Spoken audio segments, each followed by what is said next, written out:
En 1960, Detroit era una de las ciudades más ricas de Estados Unidos. Un 93% de todos los automóviles vendidos en ese país se fabricaban en la ciudad motor, como se le denominaba a Detroit. Era hogar de los tres grandes fabricantes de autos de esa época, Ford, General Motors y Chrysler. En 1920 la población de la ciudad rondaba el 1.000.000 de habitantes, y para 1950 llegó a 1.800.000. Este rápido aumento de la población de Detroit se dio gracias a la llegada de miles de trabajadores que huían de la pobreza de los estados del sur, motivados por los altos salarios que pagaban los fabricantes de autos. La mayoría de estos trabajadores eran negros, y los blancos eran quienes gobernaban la ciudad, por lo que hubo fuertes conflictos raciales como en todo Estados Unidos. Los trabajadores, en busca de más poder y beneficios laborales, crearon sindicatos y en medio de tanta tensión, los blancos se fueron a vivir a las afueras de la ciudad, y los tres grandes fabricantes, para abaratar la producción y escapar de los sindicatos, comenzaron a producir fuera de Detroit. Además, a principios de la década de 1960, existía una fuerte competencia de las marcas japonesas y europeas, que se enfocaban en la eficiencia y la tecnología sobre el tamaño y la potencia de los vehículos, que eran las ventajas de las marcas estadounidenses. Pero el punto de inflexión de Detroit fueron los disturbios raciales de 1967, que mataron a 43 personas, hirieron a casi 1.000 y dañaron más de 2.000 edificios. De esta manera comenzó el declive de la ciudad. La población disminuyó más de la mitad, decenas de miles de personas abandonaron casas y edificios, así que Detroit quedó en ruinas y se le denominó como la ciudad fantasma. De hecho, en 2013 la ciudad se declaró en bancarrota frente a la imposibilidad de pagar una deuda. Ahora bien, la pregunta es, ¿por qué se dice que San Francisco, California, podría ser la próxima Detroit? San Francisco es reconocida a nivel mundial por Silicon Valley, el nombre que recibe una zona de la bahía de San Francisco que se caracteriza por la alta concentración de compañías del sector de la tecnología, y por ser el lugar donde miles de startups eligen ubicarse para buscar financiación. Por eso el crecimiento de la industria tecnológica con empresas tan reconocidas como Facebook, Google o Apple ha sido el motor de la economía de la ciudad durante varias décadas. Sin embargo, cuando llegó la pandemia en 2020, los empleados pasaron fácilmente a trabajar a distancia, pero la mayoría nunca volvió a la oficina a tiempo completo. Es decir, muchos trabajadores se dieron cuenta que no tenían que vivir en San Francisco con sus altos costos de vida, sino que podían seguir trabajando a distancia o virtual desde otras ciudades o estados. Por su parte, las empresas también vieron la oportunidad de reducir gastos, especialmente en alquileres, por lo que abandonaron cientos de oficinas en San Francisco. Como consecuencia, las plantas de muchas torres de oficinas del centro de la ciudad ahora están vacías.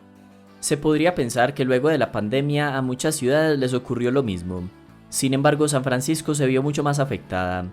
Su tasa de desocupación de oficinas es del 25.7%, 10 puntos porcentuales más alta que la tasa de desocupación de Estados Unidos del 16.4%. Minoristas como Nordstrom y Banana Republic cerraron sus tiendas este año en el centro de San Francisco.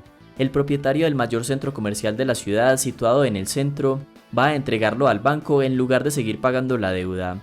T-Mobile cerró su tienda insignia de 1.500 metros cuadrados en Union Square, ubicada en todo el centro de San Francisco. Los propietarios del Hilton San Francisco, de 1921 habitaciones, el más grande de la ciudad, anunciaron que suspendían los pagos de un préstamo y dejaron al hotel en manos de un banco. En fin, como consecuencia de la huida de tantas empresas, hay 1.6 millones de metros cuadrados vacíos de espacios de oficinas y locales en la ciudad.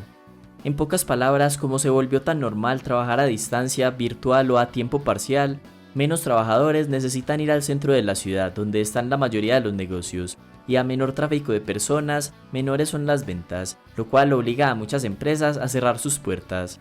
Una buena medida para evaluar la actividad del dinamismo del centro de la ciudad es por medio del uso del teléfono móvil, y en San Francisco era un 68% inferior a los niveles previos a la pandemia.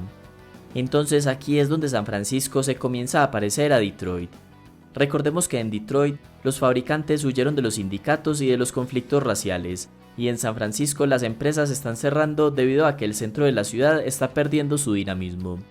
En Detroit los blancos se trasladaron del centro a las afueras de la ciudad, y en San Francisco muchos trabajadores se mudaron a otras ciudades y estados. De hecho, en San Francisco la población cayó un 7.5% entre 2020 y 2022, el mayor descenso de todas las ciudades estadounidenses en ese periodo. es decir, 50.000 habitantes menos, un número elevado para una ciudad de 800.000 habitantes. Pero eso no es todo. La pandemia no fue el único causante de estos problemas. Resulta que San Francisco, especialmente el centro de la ciudad, se ha convertido en sinónimo de delincuencia y desorden.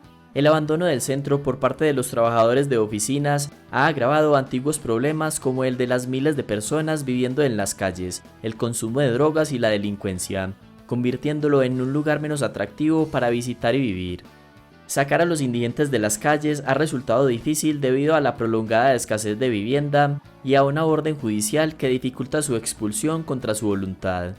Por otro lado, aunque la tasa de homicidios de San Francisco es relativamente baja en comparación con otras grandes ciudades, sus índices de delitos contra la propiedad se encuentran entre los más altos. En el distrito del centro de la ciudad, los robos a vehículos aumentaron un 171% en 2021, un 2% en 2022 y un 3% en el primer trimestre de 2023. Los robos en domicilios aumentaron un 14% hasta junio de 2023 en comparación con el año anterior. Además, en 2019, Chesa Boudin fue elegido fiscal del distrito de San Francisco y desde el principio anunció que desde su oficina no perseguiría delitos contra la calidad de vida, como acampar en público, ofrecer o solicitar sexo, orinar en público o bloquear una acera. Por otro lado, una ley californiana determina como delito menor el robo de bienes valorados en menos de $950, lo cual de cierta forma incentiva que la gente entre a las tiendas y se vaya sin pagar, tal como se ha visto en videos virales en las redes sociales. Y es posible que estas políticas también hayan contribuido al deterioro de San Francisco. Por estas razones no es extraño que tantas personas estén huyendo de la ciudad a otros destinos que no tienen tantos problemas de drogas, delincuencia, falta de vivienda y elevado costo de vida. Porque si no es un lugar seguro y agradable para vivir y hacer negocios, las empresas y las personas lo piensan dos veces para volver. Una encuesta de septiembre de 2022 reveló que aproximadamente un tercio de los encuestados afirmaba que era probable que se marcharan de la ciudad en los próximos 3 años. Un empresario tecnológico de San Francisco tomó fotos del centro de la ciudad durante las mañanas de los días laborales. Se ven calles y aceras vacías, mientras que hace unos 3 años el centro de la ciudad estaría repleto de gente. Por lo tanto, es inevitable hacer la comparación con Detroit, porque fue precisamente la huida de los residentes y problemas sociales como la delincuencia y la inseguridad algunas de las causas del colapso de Detroit. El motor del crecimiento económico de Detroit eran los grandes fabricantes de autos, pero la ciudad vivió de primera mano que por muy grandes que sean las empresas, los autos finalmente pueden producirse en cualquier lugar donde haya espacio para una fábrica y mano de obra calificada. Y San Francisco está viviendo de primera mano que las empresas tecnológicas son aún más efímeras y flexibles, y a menudo no necesitan más que algunos computadores y conexión a internet. En la actualidad, Silicon Valley tiene mucha competencia y ya no es el único lugar al que acuden los fundadores de startups en busca de financiación. De hecho, el mayor fondo de capital de riesgo tecnológico del mundo es ahora el Vision Fund de SoftBank, de capital japonés y financiación saudí. Entonces, a pesar de que la pandemia haya desencadenado una crisis inmobiliaria y haya profundizado antiguos problemas sociales, puede que la época dorada de San Francisco y Silicon Valley haya pasado y esté comenzando su declive. No necesariamente para terminar en la quiebra como Detroit, sino para darle paso a otro tipo de industrias. Hasta acá el video y muchas gracias por llegar al final.